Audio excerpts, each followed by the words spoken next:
What's up, guys? What a week in the association. Week 5 has ended. Week 6 is about to commence today with the first set of matchups.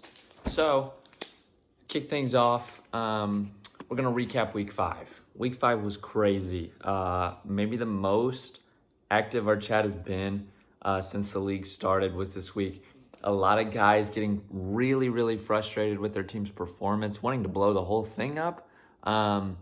A lot of guys getting very confident in their team's performance. It's working both ways. Some guys staying really quiet. Those are the type of guys you got to watch out for, though. They could be planning to have a turnaround really fast.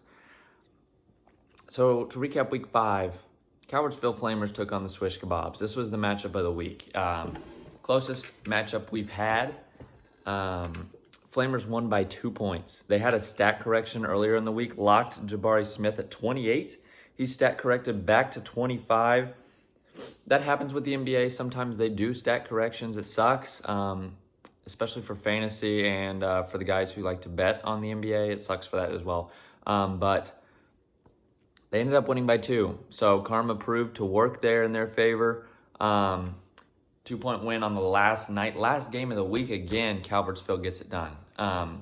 Just absolutely masterful performance. There were some points left on the board by Calvertsville, but to have the will and the want to plan out the last game of the week and get it done is very impressive. Swish Kebabs continue to have roster issues.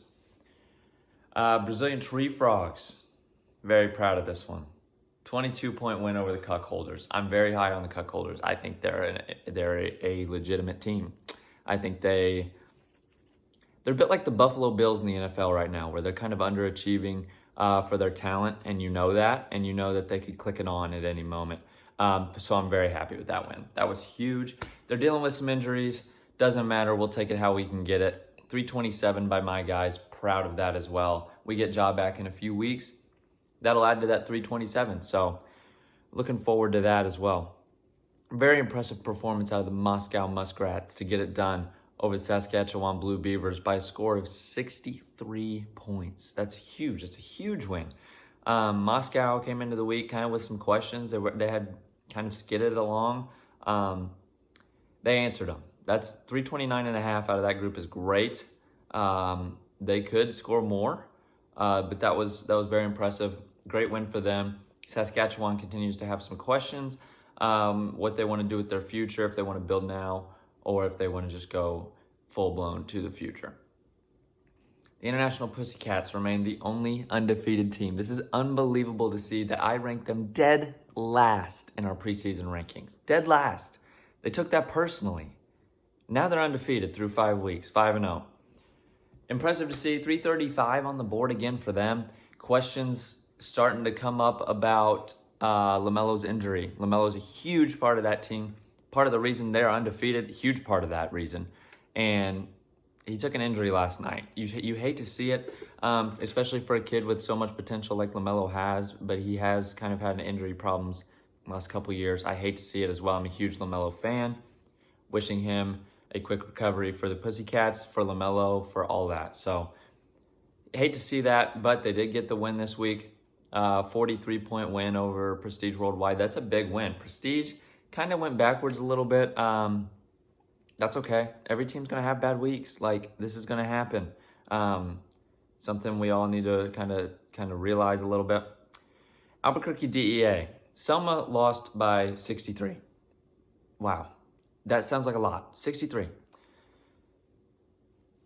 They didn't lose. They scored 334. They would have beaten everybody except the International Pussycats this week. They lost by 63. Albuquerque's good, man. 397 on the board for Albuquerque. They're just stacked. They're fully loaded, ready to go to war every week. It's not something you like to see.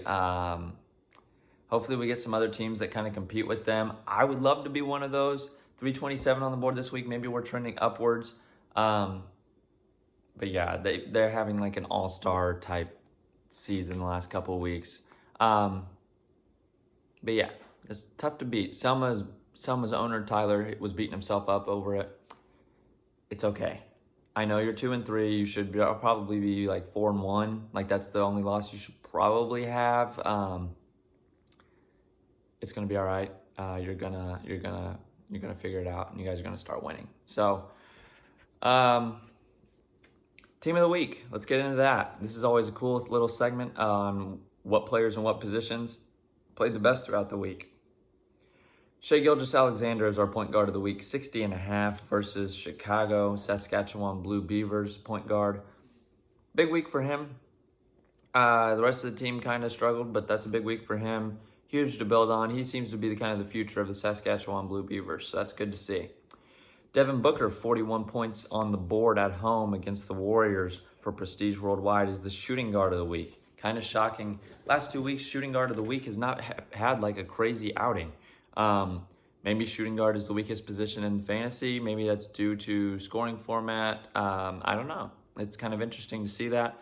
All the other positions seem to be 55 plus, and then shooting guard comes in at like 42, 43, 41, whatever. Jason Tatum, 65.5 points at Charlotte for the Albuquerque DEA. This is just one of the guys that Albuquerque has that just pops off. The other one is our power forward of the week, Giannis Antetokounmpo, 61.5 at Washington. When you have two guys that score over 60, you're going to have a good week. That leaves you 8 spots, and you're kind of shooting for like that 330, 350 mark to win every week. 8 spots to get 200 points, like that's not that hard. That's what kind of sets them up. These two make them go. That team continues to improve. Nikola Jokic is our center of the week. Shocker. I think he's been there every week. I might be wrong on that, but 62 at Orlando for the Cuckolders. He is a stat machine. It's impressive to see. Cuckolders got a really good one there. Second overall pick. But yeah, that was week 5. Week 5 was crazy. We have no winless teams left. We have one undefeated team left. It's important to keep the league as balanced as we possibly can, I guess. But if somebody creates a dynasty, which it looks like Albuquerque might have, unfortunately, that's just what happens. That's what happens. Trade block notables. I put this in there this week. This is a new segment. A lot of guys went on the trade block this week. A lot of people wanting to make deals. A lot of people shopping guys. If you are unhappy with your team's roster and you think you have a future, or you think you could win now, you can make trades to make that happen. Scoot Henderson, the number 2 overall rookie pick. He's had a frustrating start to his rookie campaign. Saskatchewan shopping him. He's still got value. He has potential. He has potential to be one of the best guards in the league if he lives up to it. He has struggled out the gates. If you think he's going to figure it out, send Saskatchewan some offers, see what you can get. Zion is on the trade block. This is huge. Zion is Zion, man. Like when he's healthy, he's a stud. He could get you 40 plus every week. Julius Randle just went on the trade block last night. He's a big one. Albuquerque shopping him. Not sure if they're looking for what they're looking for that, but if you're interested in Julius Randle, send Sammy a message. Ask him what he wants for that. Find out. And then Selma Trash Pandas have Zach LaVine on the trade block. This is huge. Zach LaVine is a future real-life trade candidate. His situation in Chicago might not be ideal for him. Wherever he goes could make him thrive. If you believe in Zach LaVine, you believe in the hype, send Selma some trade offers. See if Tyler likes any of them. See if he'll accept those. Those are kind of the notables, but shop that trade block. There's a ton of people on there. It's interesting to see how many people have made their way to that. Power rankings. I have not forgot. There is a new number 1 in town. I don't think it's up for debate who that is. He's blowing his opponents out of the water. Albuquerque DEA. They're the number 1.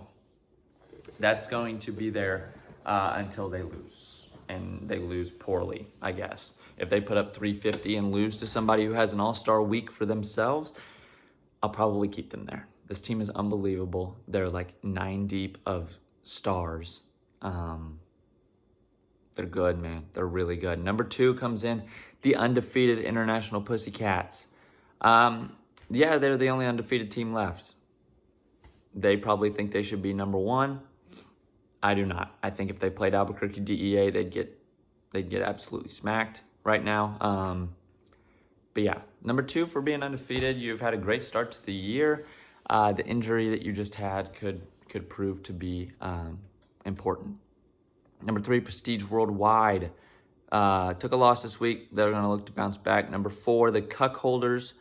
Like I said, I believe in this team. I think Isaac's a good owner. I think he knows what to do with fantasy basketball, and I think he'll continue to improve that team. Number five, the Selma Trash Pandas. Frustrating. They're frustrated. I get it. But I think they'll turn it around. They're only 2-3. There's a lot of 2-3 teams in our league, so they can turn it around pretty quick. Number six, the worst coach team in the league. No offense. Roster problems every week. The Swish Kebabs. They're good. They could win. They should be 4-1. Easily should be 4-1. Roster problems, man. They're 2-3. If they solve those, look for them to start winning again, but as of right now, they just haven't. Number seven, the Moscow Muskrats. I put them at number seven. They're 2-3 as well. Pretty impressive, actually. I think they're better than we gave them credit for at the beginning of the year. Number seven's a good spot for them. They could keep moving up with some wins. Number eight, Saskatchewan Blue Beavers. This is a Nick Poe-led squad. I think they're looking to build for the future. Number eight is a good spot for them. They've got some young stars with some mixed in with some other talent as well. Number nine, Calvertsville Flamers. This might be disrespectfully low. I'm sorry, Wyatt, if you think so. I get it. I would, if I was owning my team and I was 2-3 and I was below a team that's 1-4, like Saskatchewan is, I'd be pretty upset too. You're a great coach. You're a great manager. As far as talent goes, though, I'm looking at for the power rankings. I believe the 9 spot is perfect for you. 10 is still me. Yes, I won last week. Yes, my team had a good week. Until I get Ja back, I'm probably not moving out of that 10 spot. Now, I'd love for my team to prove me wrong, but they haven't quite yet. So we'll see how that goes. Week 6 preview. Let's get into it. The betting board is here. Wait, what is this? I just received breaking news around our league. Swish Kebabs held a practice this morning.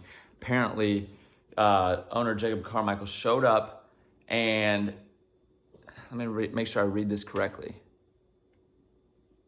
Yep. He showed up and tried to give his "guys, I'm proud of you, win, lose, or draw" speech. And LeBron stood up, started to walk out.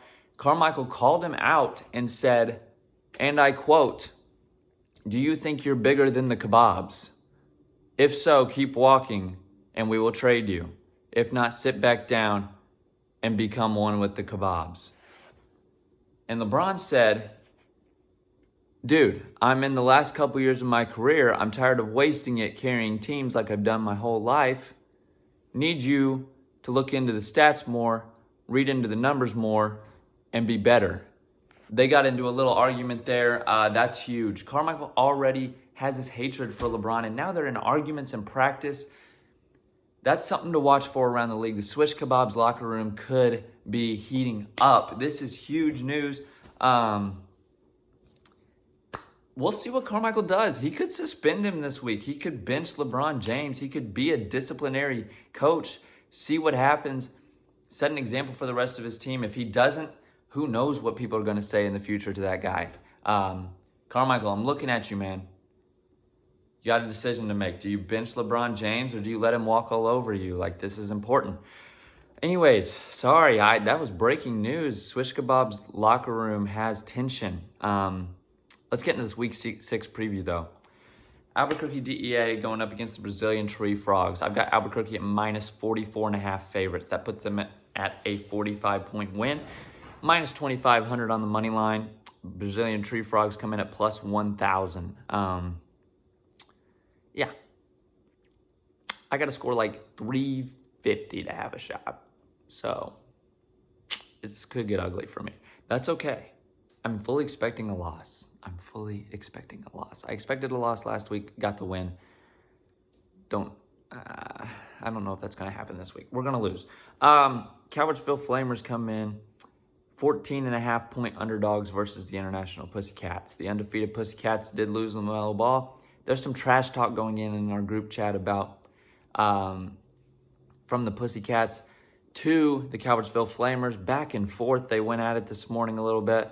I got the Flamers plus 140, the Pussycats minus 180. This is going to be a closer matchup than I think people think, especially with that injury to LaMelo. Saskatchewan Blue Beavers plus 26.5, plus 450 favorites on the underdogs on the money line.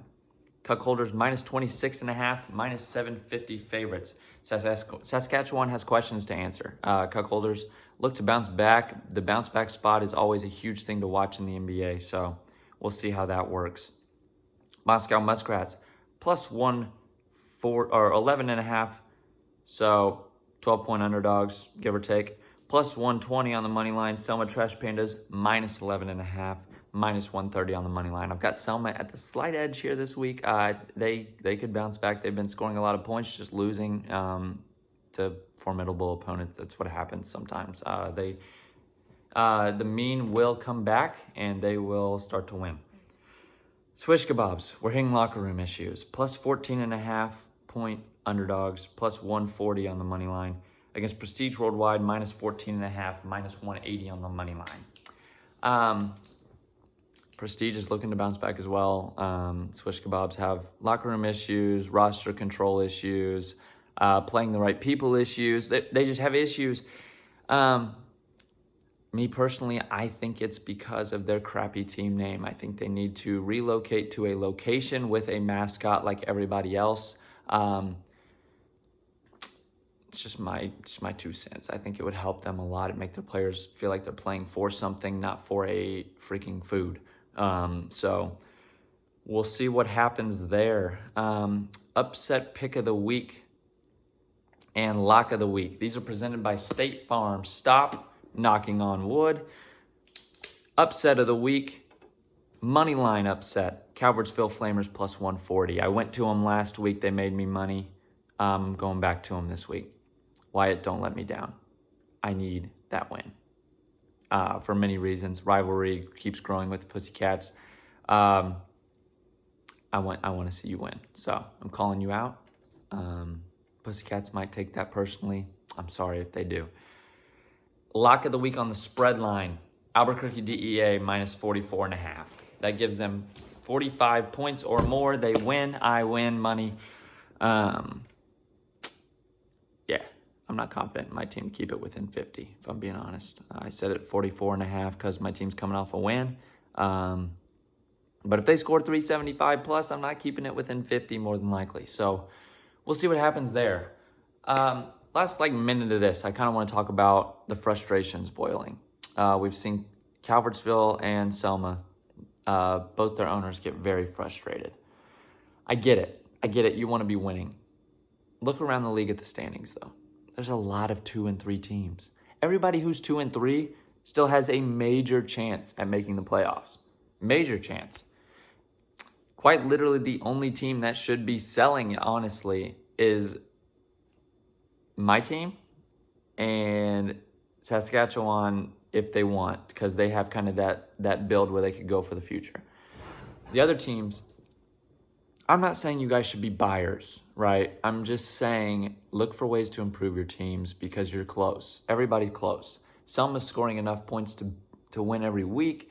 They're getting bad matchups. That's the way the cookie crumbles, okay? We all know that there's teams that are overachieving. We all know there's teams that are underachieving. We all know that there's teams who are just right where they're supposed to be.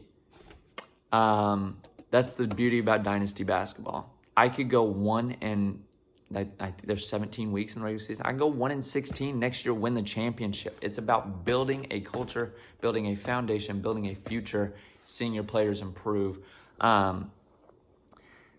Get your foundation you want on your team. If you don't like a certain guy, that's fine.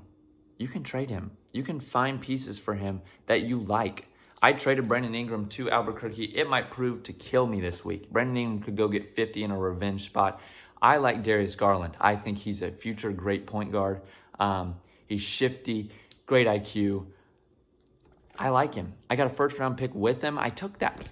Brandon Ingram, somebody that I have always thought was a great basketball player. I still do. But I just didn't like him on my team, if that makes sense. I think that's the beauty about fantasy basketball. You can do that. You can change that stuff. Hit people up. Message people in our group chat. Find ways to be confident, because we have a lot of season left. We're not even a third of the way through. So that's all I got, I guess, today. I appreciate you guys for tuning in. 21-minute video, pretty much. We'll see what happens with the Swish Kebabs. They could blow it up. They could bench LeBron. They could let their players walk all over them. We'll see. But yeah, thanks for tuning in. We'll catch you guys next week, barring some crazy news this week, on a bonus episode. So peace.